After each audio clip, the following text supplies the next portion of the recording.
Bonjour à tous et bienvenue dans cette pause santé. Mon nom est Vincent, je suis kinésiologue et entraîneur et aujourd'hui je veux vous montrer un petit programme d'entraînement qu'on va pouvoir faire ensemble à la maison pour des exercices qui vont travailler tout le corps et qui demandent peu ou pas d'équipement, mis à part une chaise et si vous en avez un tapis, sinon on peut s'arranger sans tapis. Donc sans plus attendre, aujourd'hui on va faire plusieurs exercices ensemble. J'ai 6 exercices à vous proposer. Des exercices qui vont vraiment travailler tout le corps. Donc, pour commencer, le premier exercice, je vais vous montrer 2 versions que vous pouvez faire. Donc, la première version qui est un petit peu plus difficile, qu'on appelle la fente marchée, où je vais aller porter le pied vers l'avant comme ça ici, avant de descendre le genou de la jambe arrière, tout près du sol, et revenir dans ma position de départ.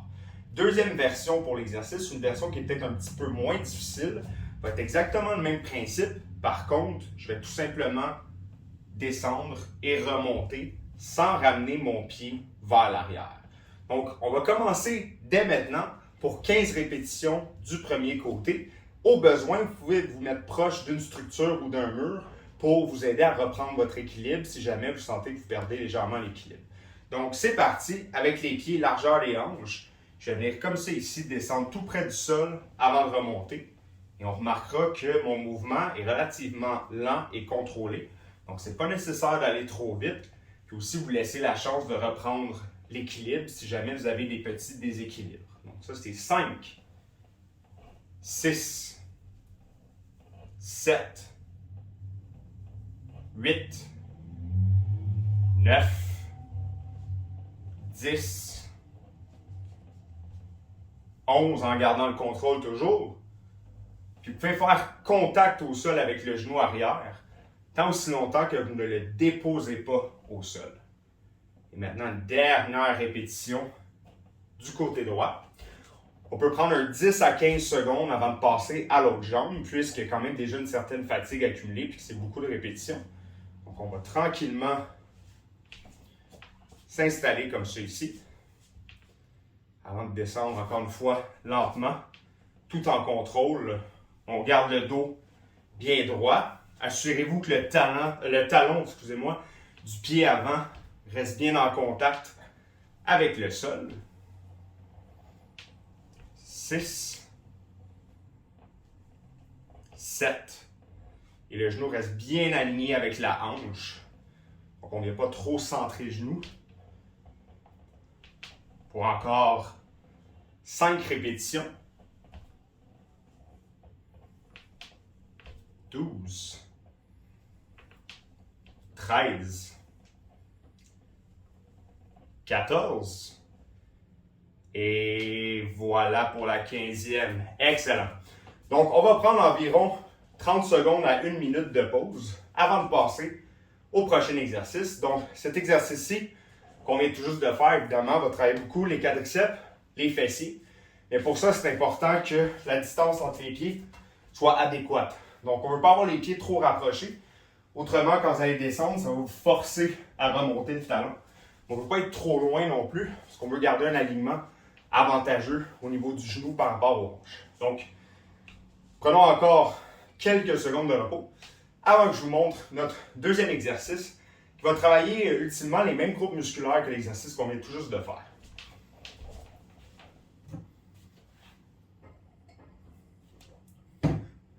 Donc, pour notre deuxième exercice, comme pour le premier, je vais vous proposer 2 options. Donc, la première option serait l'option la plus facile, d'utiliser par exemple une chaise.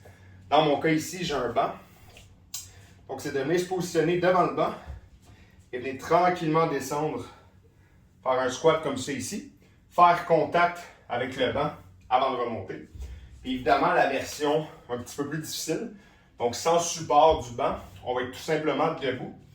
Et on va aller descendre comme si on voulait s'asseoir, en gardant le dos très droit, en allant chercher un angle là, au niveau des genoux, qui est de minimum de 90 degrés. Mais si vous êtes en mesure de descendre encore plus bas, tout en gardant le dos droit, évidemment, je vous invite à le faire. Donc, comme pour l'exercice précédent, on va faire 15 répétitions avec une descente relativement lente et contrôlée. Donc, allons-y dans 3, 2, 1, c'est parti. Donc, lentement, dos droit. Et je remonte comme ça ici. Vous remarquerez aussi que ma tête reste alignée avec le tronc. Donc, lorsque je descends, je ne cherche pas à maximiser l'extension du cou. Au contraire, je laisse descendre tout le corps de façon naturelle et bien alignée. Donc, continuons. 5, 6. Si jamais à mi-chemin, vous vous rendez compte que c'est un petit peu trop difficile, vous pouvez faire comme je l'ai fait dans l'exemple précédent, utiliser la chaise pour un petit peu plus de support. On arrive maintenant à 10 répétitions.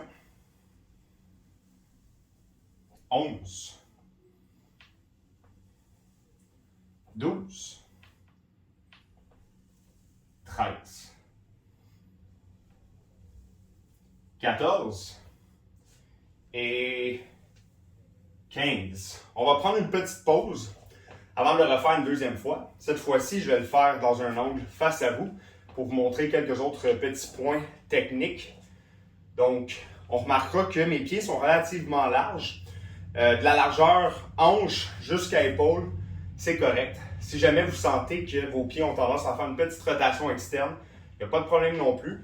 Tant que ce n'est pas exagéré, on veut juste s'assurer que le mouvement semble naturel le plus possible pour vous et que la position ne soit pas trop contraignante. Donc, prenons encore une quinzaine de secondes avant de faire une deuxième série pour les squats. Je vais vous montrer de l'angle frontal cette fois-ci. Donc, allons-y dans 3, 2, 1. C'est parti pour 15 répétitions encore une fois. Donc, on remarquera ma position de pied relativement large avec les genoux qui restent alignés avec les hanches. Donc, je ne les laisse pas rentrer vers l'intérieur comme ceci. Avec vos mains, vous pouvez vraiment faire ce que vous voulez tant que ça vous permet d'avoir une bonne position bien équilibrée. Vous pouvez garder les bras vers l'avant comme ça ici, c'est ce qui vous convient. Donc 7, 8, 9, 10, 11, 12, on a presque terminé, encore 3 répétitions. 13, 14, et voilà. Donc, c'est le temps de prendre quelques respirations. Si vous avez une bouteille d'eau ou un verre d'eau à la portée de main, je vous invite à vous hydrater avant le prochain exercice.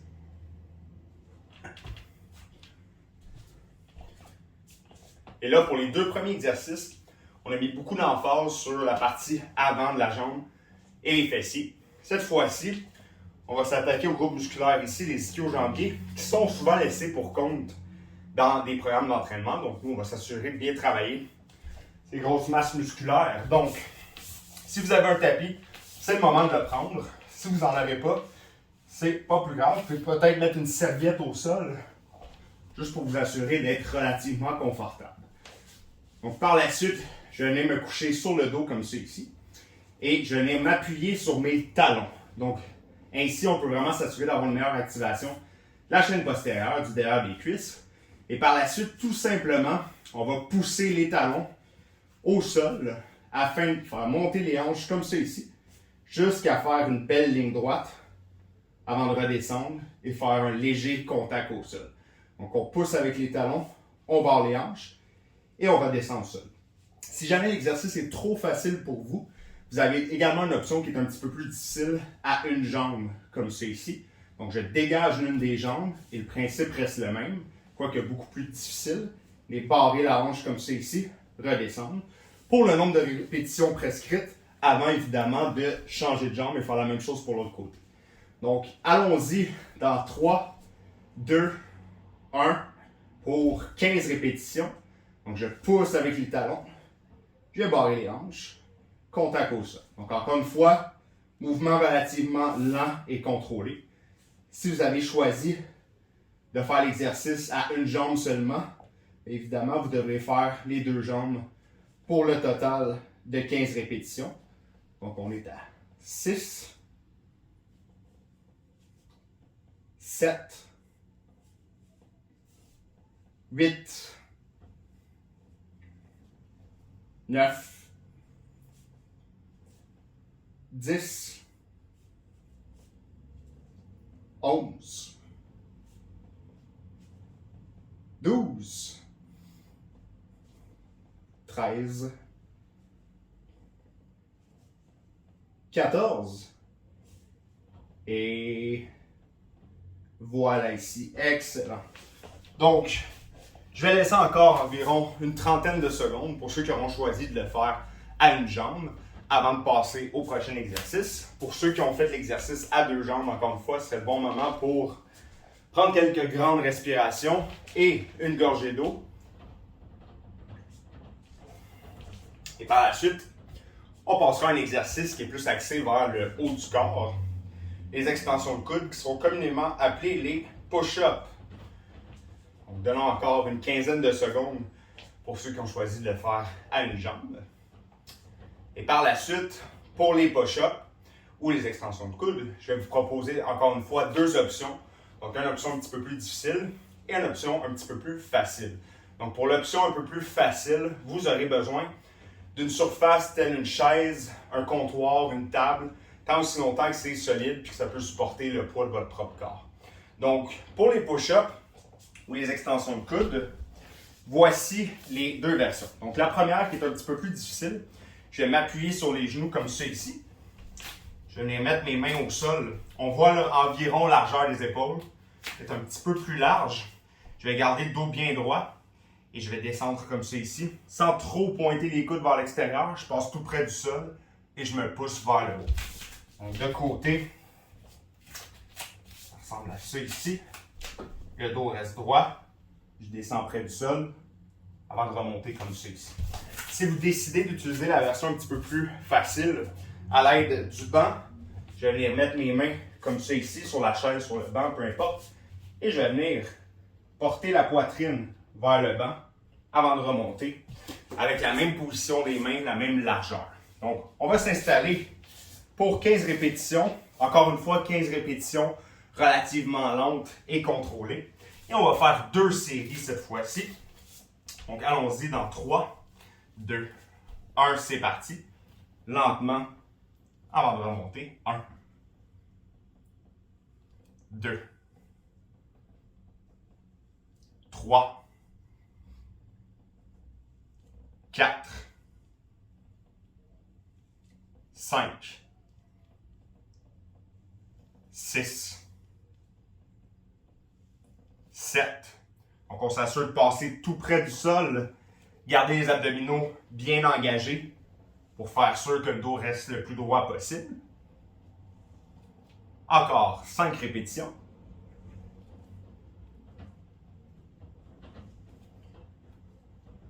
13, 14, et voilà pour la dernière répétition. Donc, comme tout à l'heure avec les squats, on va prendre environ une trentaine de secondes de repos avant de repartir pour une deuxième série de 15 répétitions. Donc, vraiment, lorsque vous faites ce genre d'exercice, pensez exactement comme si vous faisiez la planche abdominale. On est en position sur les coudes, puis vraiment engager les abdominaux pour garder le corps le plus stable possible. Puis si vous avez par exemple décidé d'utiliser la version à genoux, qui est un petit peu plus difficile, si vous vous rendez compte que vous n'êtes pas en mesure d'aller chercher l'amplitude complète et que vous devez vous arrêter à mi-chemin, à ce moment-là, c'est une meilleure idée de prendre une surface surélevée pour faire les push-ups en position inclinée.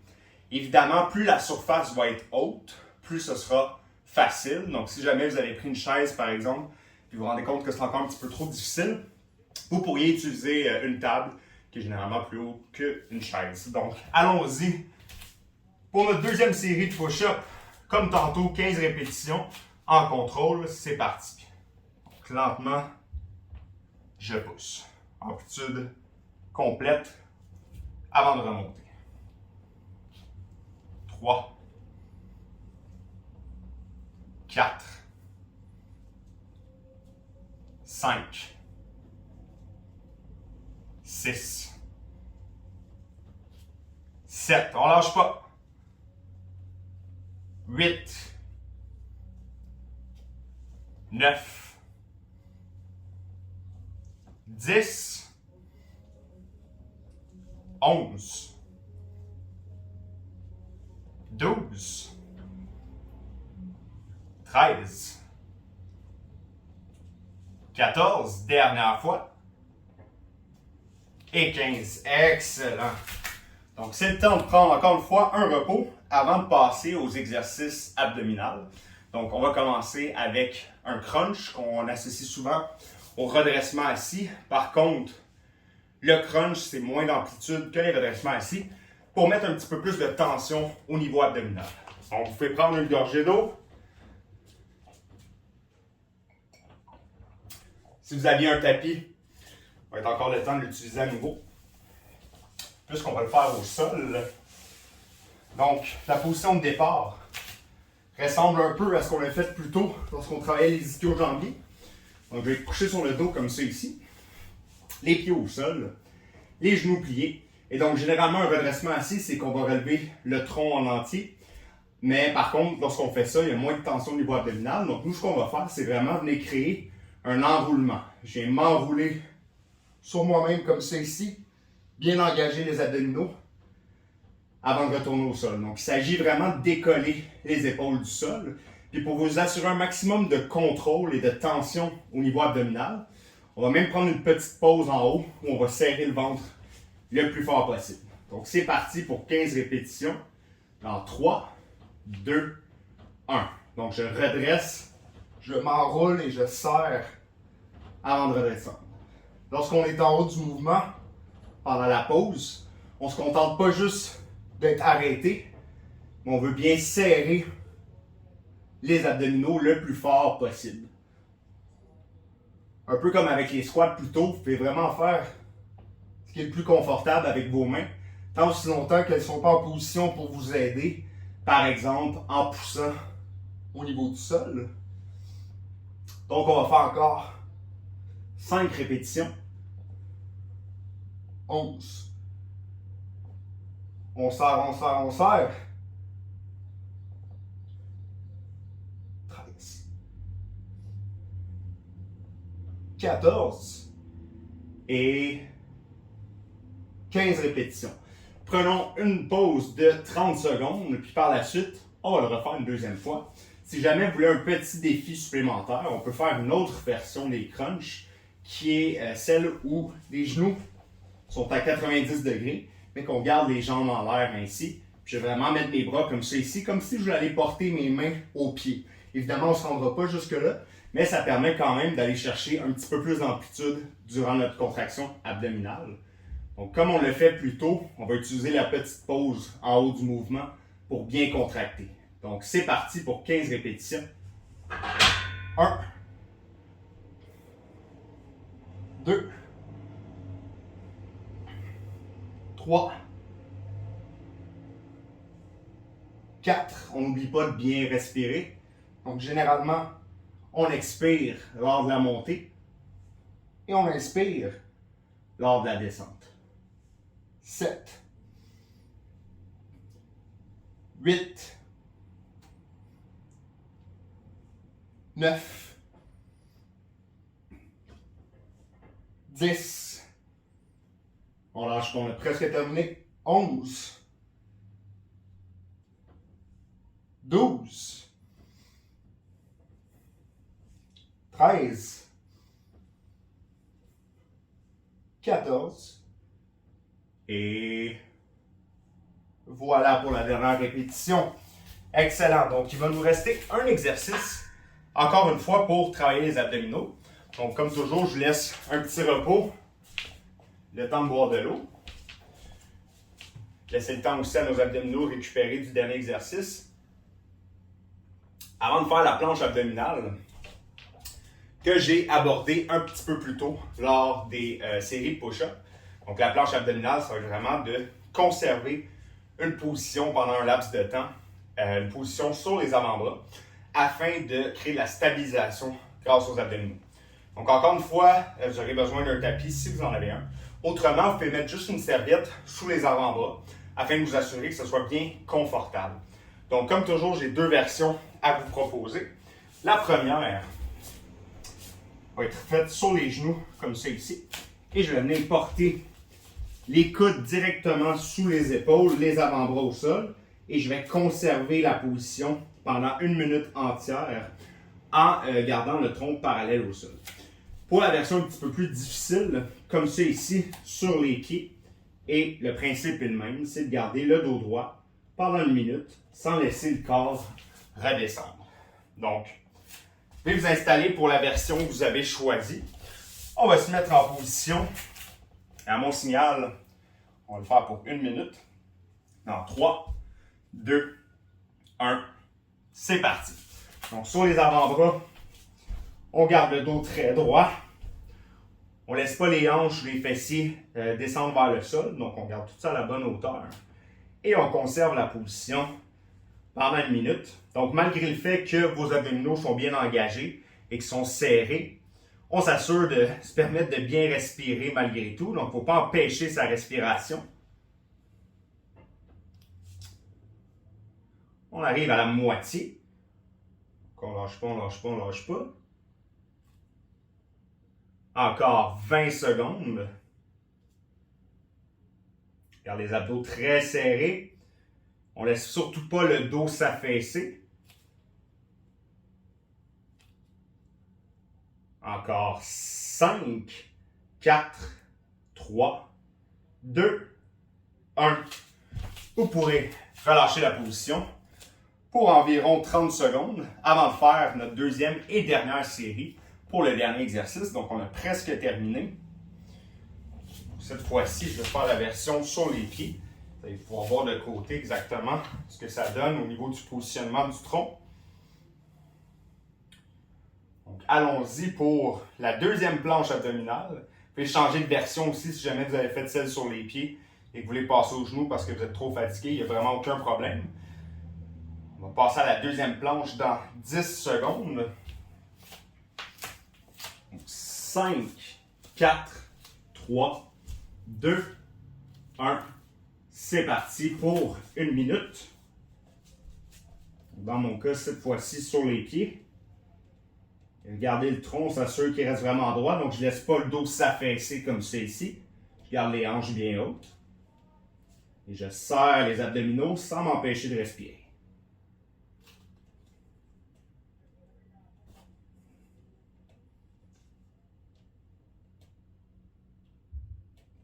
Pour moins de 30 secondes.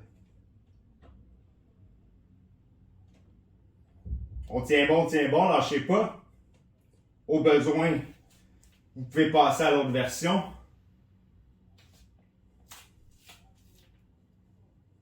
Pour encore 15 secondes.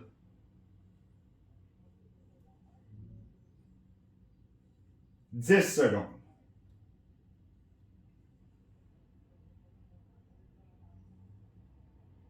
3, 2, 1. Et on relâche. Donc vraiment, ce qu'on a fait aussi ensemble aujourd'hui, c'est un programme avec peu d'équipement qui est faisable n'importe où, que ce soit à la maison, à l'extérieur, au parc, dans la cour. Vous avez vraiment toujours l'occasion de pratiquer ce même genre d'entraînement-là qui, comme je le disais, travaille vraiment le corps en entier. Donc, si réellement vous voulez retirer les bénéfices de l'entraînement par rapport à votre santé en général ou que ce soit relatif au diabète, c'est important de s'entraîner avec une fréquence qui est régulière. Ce genre de programme-là qu'on peut faire à l'intérieur d'une vingtaine de minutes, c'est assez facile de le positionner à l'horaire et à l'agenda de façon régulière. Donc, afin de vous aider à favoriser une pratique de l'activité physique plus régulière dans votre quotidien, moi, ce que je vous conseillerais, ce genre de séance-là, ce serait de le faire pour 3 fois par semaine. Donc, idéalement, vous pouvez faire une journée avec un entraînement, une journée repos, et par la suite, encore une fois, un entraînement, un repos, un entraînement, pour vous faire 3 entraînements total dans votre semaine et vous laisser surtout bien le temps de récupérer entre chacun de vos entraînements. Donc, un entraînement comme ça de 20 minutes, relativement facile de le positionner à l'horaire. Assurez-vous toujours que vous en faites une priorité dans votre horaire. Donc, vraiment, votre entraînement, c'est comme un rendez-vous avec vous-même, un rendez-vous santé. Donc, mettez-le à l'agenda, faites sûr que vous en faites une priorité et en un rien de temps, vous allez vraiment améliorer votre santé et votre condition physique grâce à l'activité et les exercices qui sont vraiment faciles à faire n'importe où, n'importe quand. Donc, ça m'a vraiment fait plaisir d'être avec vous. J'espère que vous avez apprécié et je vous souhaite une excellente fin de journée.